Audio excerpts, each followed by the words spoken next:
All right, there we go. How are you doing? There we go. I'm awesome. How are you? How about yourself? Excellent. Better now. Sweet. Looking forward Always. to the conversation. Yeah. Awesome. I see some people starting to give it another, but are things pretty crazy? Yeah. For the holidays? Well, you know, I mean, it's South Florida, so lots of people migrate down here, and where our practice is in Aventura, there's, I mean, Miami's got a lot of traffic anyways, but Aventura it's like bottlenecked, you know, and just people just pile in, and yeah, we get pretty slammed this time of the year, which I'm very grateful to be busy. Don't get me wrong, but that traffic piece is something else, man. Yep, totally get it. Awesome. Well, we it off. So first off, just super excited today. Thrilled to speak with Dr. Seth. Seth received his DD from Nova Southeastern University Dental School. His practice with his partner, Dr. Rosenbaum, is Our Holistic Dentistry in Aventura, Florida. Seth is the founder of The Mindful Doctor and has the Art of Medicine. Can be found on all major platforms.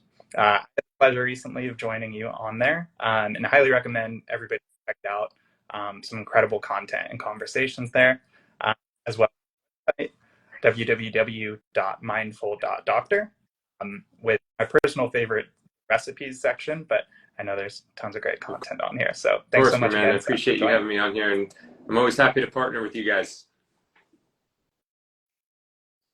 Yeah, the feeling's mutual.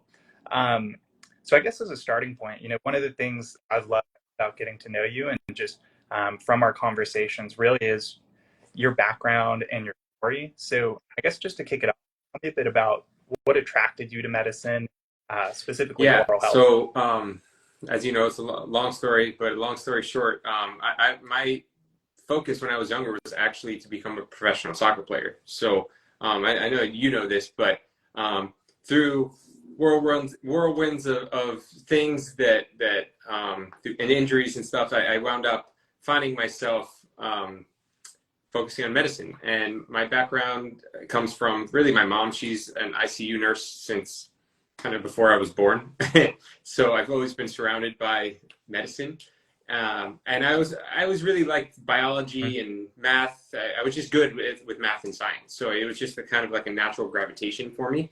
And then, you know, studying the human frame and just nature and biology it's the greatest miracle we know about in the universe, right? It's wild. So that's really what attracted me to science. And then I was doing research in the hospital, and I went on rounds, and I was in a lot of different areas of medicine, and none of it really kind of clicked for me. It just didn't, I didn't vibe with it, you know? And one year I would transfer down to University of Florida, and I was taking an online class there, and it was called Introduction to Professional Medicine, and they just kind of take you through all the different areas of medicine. And I saw dentistry, which is like, I would go to the dentist, but like nobody in my family's a dentist, which kind of is a little bit weird to be in the dental field and like being the first generation dentist in my family, because it just, nobody else is.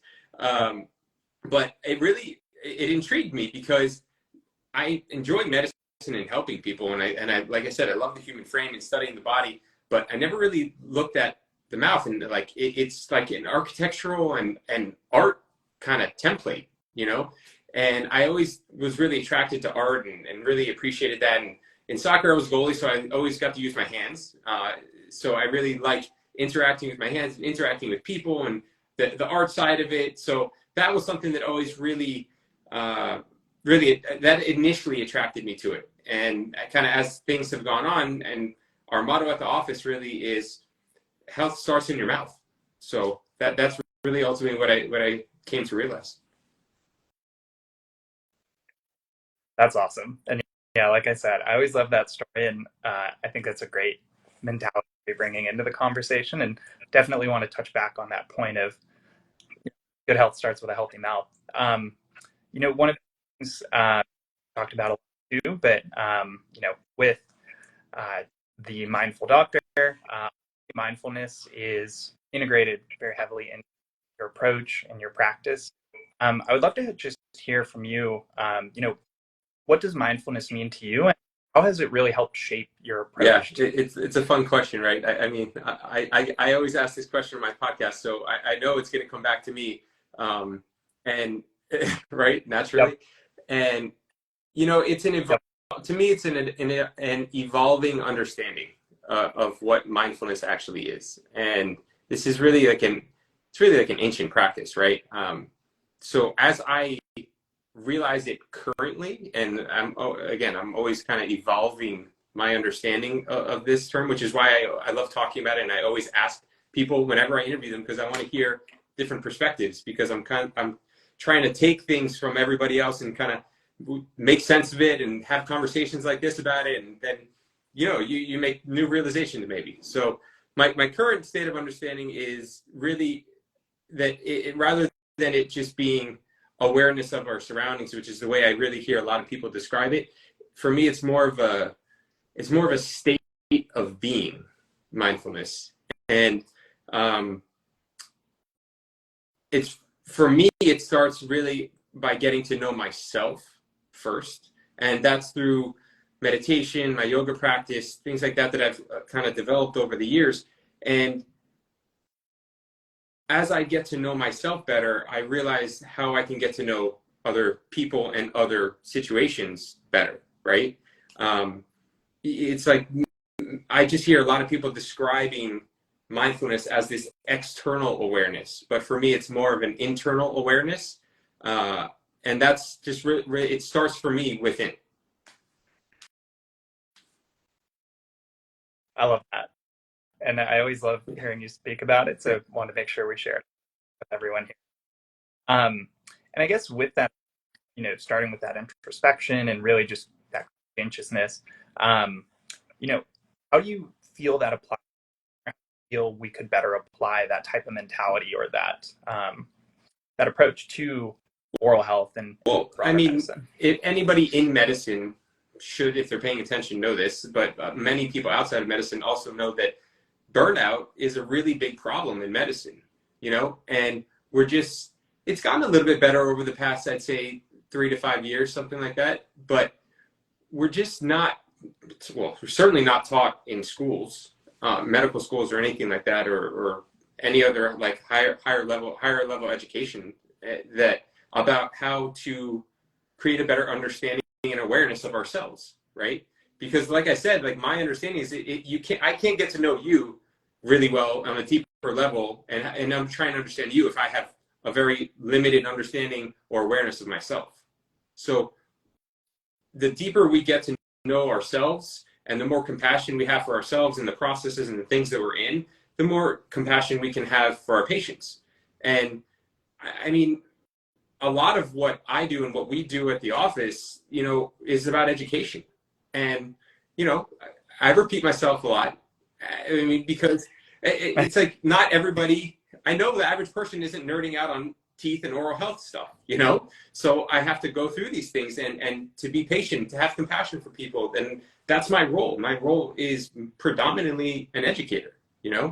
So I think that's really one of the shifts we need to make. And it's difficult in general medicine because it's a highly insurance driven practice, and in dentistry as well, and like in conventional practice in allopathic medicine, it's a volume practice, and that volume is really what hurts because if you're sitting with someone for 5 minutes or 10 minutes, it's kind of hard to get to know them. It's like it takes 10 minutes to find out why they're there and go through their medications and medical history. But beyond that, I mean, there's nothing else to it at that point. So I really think we have to kind of make a paradigm shift and like 1 or 2 degrees outside of where we are to just see things from a different angle. I love that. And I think it's a great segue into, I think as we've spoken about, there's very much the conventional way things have been done in traditional dentistry. And, we're starting to see more of a rise in functional dentistry and kind of taking a step back and I think trying to look at professionals have a different approach, longer initial appointments, really getting to the root cause.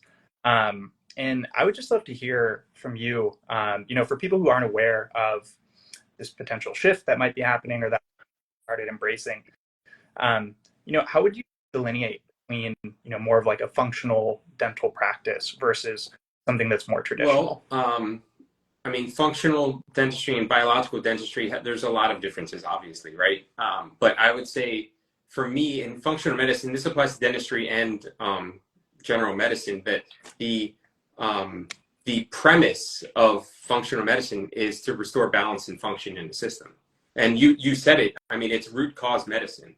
And I think ultimately the shift has to be to more of a more personalized approach, because I feel that we have to take a little bit more time with the individual in order to get to know what's going on.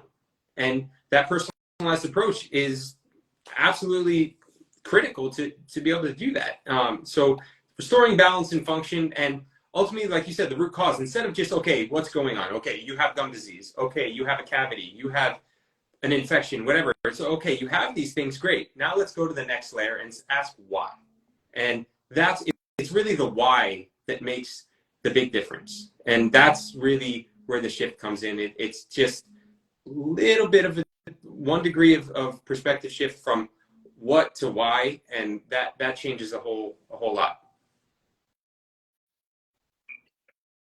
I love that. And, as you know, I'm not a dentist, come from more so the patient frustrated background of having my own issues and trying to find my own answers. They led us to bristle. And I'd love to hear just, in terms of the patient at your practice, or in terms of the people who are really seeking that out and coming to you. One, would love to hear, what do you most commonly see people struggling with? And two, when you're doing that education, are there certain things that you find are really the aha moments with patients, or the things that I think help resonate a bit more and shrink the gap, I think, of education? I mean, well, some of the main things that we see in the practice, I mean, look, my partner, Dr. Fred Rosenbaum, I call her the OG of holistic dentistry, right? So she's been doing this over 30 years down here. And a lot of the patients we see have mercury filling issues that they want removed. A lot of people come in for second opinions about root canals. But the other thing that I see a lot of is gum disease, and people that do a lot of the right things, whatever those might be. I mean, we brush, we floss, we even eat the right things, right? Or so we think. And they still have gum disease, or they still get cavities. And that's really what I see a lot of, that people are just kind of frustrated with this, hearing this, getting the same old results, even though they're doing what they're told, you know? So those are some of the main things that I see coming into the office right now.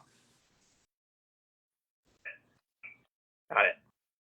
And that's, we saw the big rise in functional medicine as well, outside of oral health. And I think a lot of that is our people coming to really find, my case, I knew I had chronic decay. I knew I had a gum issue. It was a why, and you brush, but, as we've come to understand, it's so much more than, and so I guess I was curious, when talking to your patients and when coaching them up, taking them sources outside of, the traditional blood brush, what are some of those tips you're generally guiding people on, or how are you kind of approaching that beyond just the...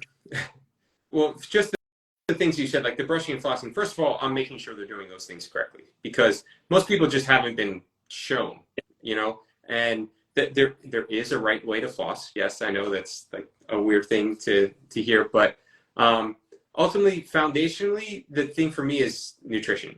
I think if we're not eating the right foods and drinking the right drinks, we are going to have oral health and systemic issues, right? So to me, that's really the foundational stuff. some of the other things that's one of the things I talk to every single patient about is literally, what are you putting in your mouth? Uh, right. The other things, I mean, are you mouth breathing? Can you breathe through your nose? I mean, that's essential to be able to breathe through your nose, and just to have awareness of breathing through your nose. Are you chewing your food? It's weird to hear or to realize, and most of us, myself included, have to really work at this. We're chronic under chewers in this society.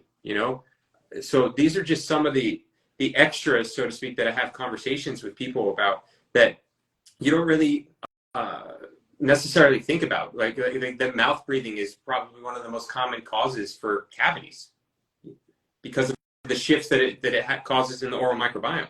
And you could be brushing and flossing every day perfectly multiple times a day, but if you're mouth breathing, you're going to get cavities. I mean, what prescription drugs are you taking? How's that shifting what's going on in your biology?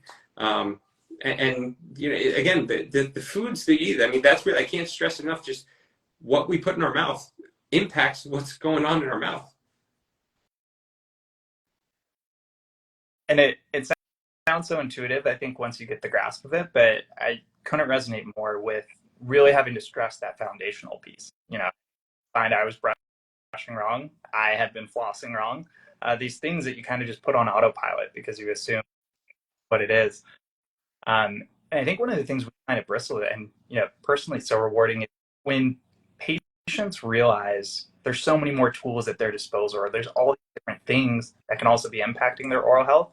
It can be really motivating and empowering because it, not just, we could argue taste and things all day, but ultimately so much of it starts with that base nutrition and then the rest of the, and thank you for the transition into the oral microbiome. You knew I was going to bring it there eventually.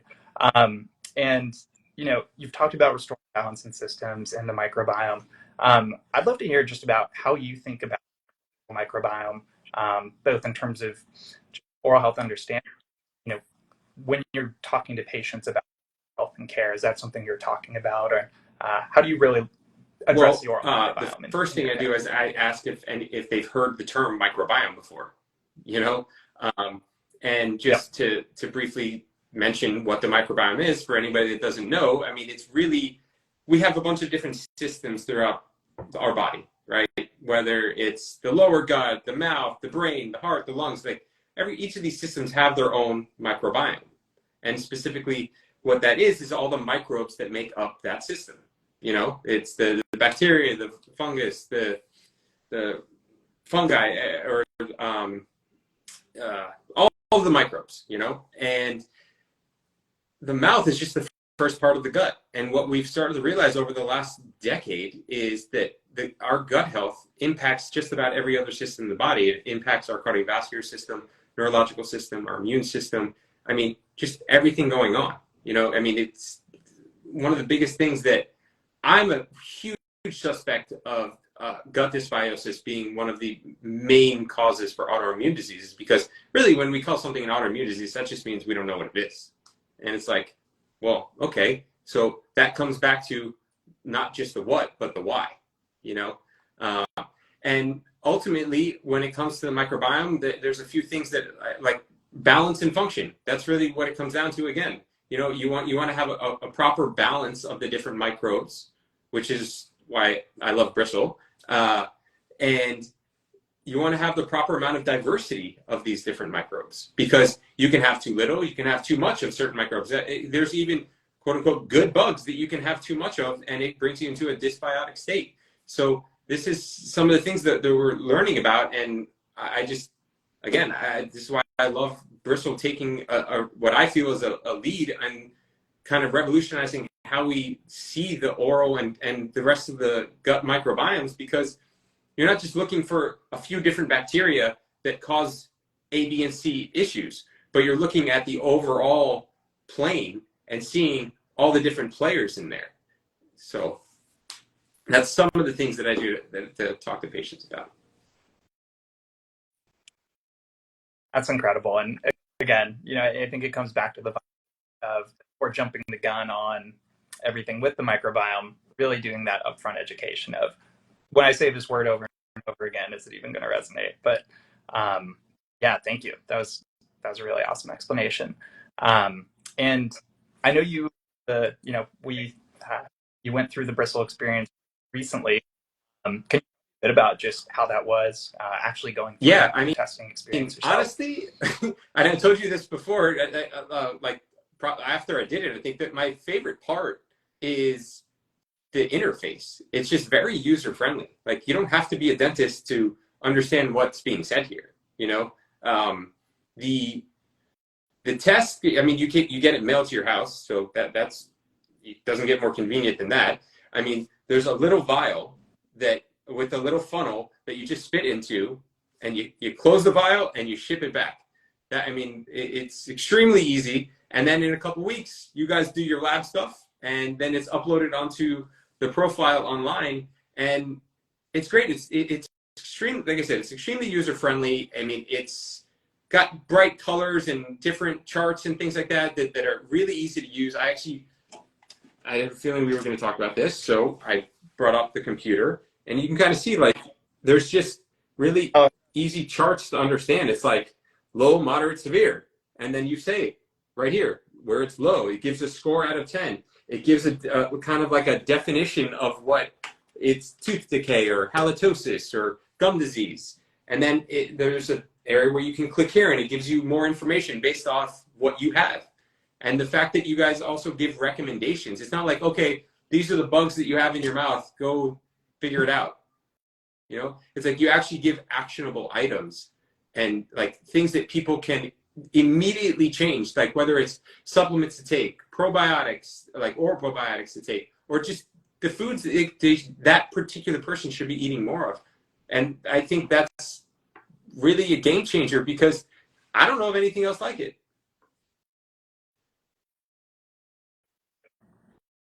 awesome. Well, thank you, obviously, for having it. Knew you'd come prepared and over prepared there. So that's awesome sharing that. And it's really awesome to hear that from you. Just in terms of the goal, really, with Bristol, as we've talked about, is try to shrink that gap. Really empower both practitioners and patients to have the insights. But it's something we try to be conscious of, like yourself, is making sure we're not talking past anyone in this context, because I think really where the real power comes from is when it enables practitioners and patients to have those deeper conversations about their health and that deeper understanding. I'm sure you have the same feeling, but anytime we have somebody with a struggle with this issue, trying to figure out what it was, and I finally have that forward and those success stories, that's what it's all Yeah, about. and it's Glad to also hear a great preventative tool. experience. That's the other wonderful thing about it, because just because you don't have any cavities right now, you could still have the bacteria in your mouth that leaves you predisposed to decay or cavities. So you can kind of get ahead of things, and like that's my whole approach. And I know Dr. Berhenna and Dr. Stacy, we talked about this a lot when I had them on the channel. It's like prevention. Like the best way, the best type of this gets so much attention when I was talking to Dr. Berhenna about it. The best treatment is no treatment. I mean, if you can get upstream of these things, which is, again, where functional medicine, the approach is, if you can get upstream of whatever the issue is, you're going to be way better off. You're going to have less physical stress, and you're going to have less financial stress on you if you can do things like that. So it's worth it. I love it. I couldn't have said it any better, so I won't even try. But it's the things that's been super exciting, Bristol, and getting to work with providers like yourself and others, is that mentality is catching on, and that there is more of that. I have more and more conversations all the time of, I want to get out in front of it. I want my patients to be healthier. I want to give them the tools to do it. I know you mentioned burnout earlier, and I'm assuming this is one of the components of that. But in your opinion, why do you think we're seeing that shift by practitioners, or more people moving towards kind of that functional preventative mindset from where I we were? mean, I can only really speak for myself in that regard, and ultimately, I just got tired of not helping people really. You know, I was helping people in the short term because it's like, yeah, you come in with a broken tooth or a cavity or whatever it is, and it's like, yeah, I can do something right now to help you, and like, and that's fulfilling. That's great. I mean, we need that, right? But then we keep seeing the same thing from the new people and the same people. It just keeps happening, and ultimately, I realized I'm not doing my best to maximally benefit these people. So that's where the shift came from with me initially. But yeah, and a lot of people, like I said, it's a lot of medicine, all types of medicine is about volume. And when you're trying to, I mean, if you're a dentist and you see this and you have to see 20 patients in a day, you know you're going to be pretty damn exhausted at the end of the day. That's a lot, you know, and that's not that far fetched for a lot of practices, you know, and or more than that, you know. And some people are probably like, I see a lot more than that. Well, I mean, I'm no kidding. Of course, you're going to eventually get burnt out or exhausted by the end of the day and by the end of the year. And it happens all the time in general medicine too. I mean, we see it. How many times you go to your PCP and it's like, what are they there for? 10 minutes? And like, and then the PA comes in and does everything. So, I mean, and they're just, it's a number system. And I don't know. It's not very fulfilling after a while. Yeah. And I think ultimately it's not that surprising. I mean, we heard your story of why you got into medicine and oral health, and you know, and as I talk to folks, why they do, and it's really to help people and to lead to those better outcomes. And you know, functional approaches. There are a lot of names for a lot of the different things now, but I think having a mission-focused mindset and being able to try some of these new tools to actually get more of that data ultimately helps, you know, lead to fewer judgment, better patient outcomes, and happier patients, which I know is what ultimately everybody's at. And so if somebody's, you know, for people out there who are trying to find a dentist like you, or somebody who's, you know, possibly more prevention focused or more like type of methodology, do you have any resources you'd suggest on where they might be able to find that or where they can get started? I know there's 3 resources. First of all, on Bristol's website, you guys have a provider listing there. The other 2 that I'm really a fan of and that I kind of got my start into this to better understanding of holistic dentistry is with the IAOMT, and you can look them up. That's the International Academy of Oral Medicine and Toxicology, and they are one of the premier organizations in the world for biological dentistry. And there's a lot of free resources on there. I mean, you can learn tons of information about biological dentistry for free on their website, but they have a provider listing as well where you can search by providers in your area. Just kind of the same thing as Bristol. And then with Dr. Brahena, he has AskTheDentist.com. He also has the functional dentistry directory on there. So there's tons of resources. We're obviously always accepting new patients. I mean, we get patients from all over the country. I mean, from outside the country as well. So feel free to reach out to us. We are happily accepting new patients always. So. Awesome. And I guess on that note, we plugged it at the beginning, but I know a lot more people joined. So if people want to learn more about the Mindful Doctor, visit you, learn more about you, follow you, which I encourage, what are the best ways? The easiest way to find out about anything that I'm doing is on my website, which is www.mindful.doctor. That's the whole website. There's no .com. I know I didn't realize there was a .doctor URL thing either, but it's just mindful.doctor, which is the same as the Instagram, mindful.doctor. You can also see us in our practice at Our Holistic Dentistry here in South Florida in Aventura, which is North Miami.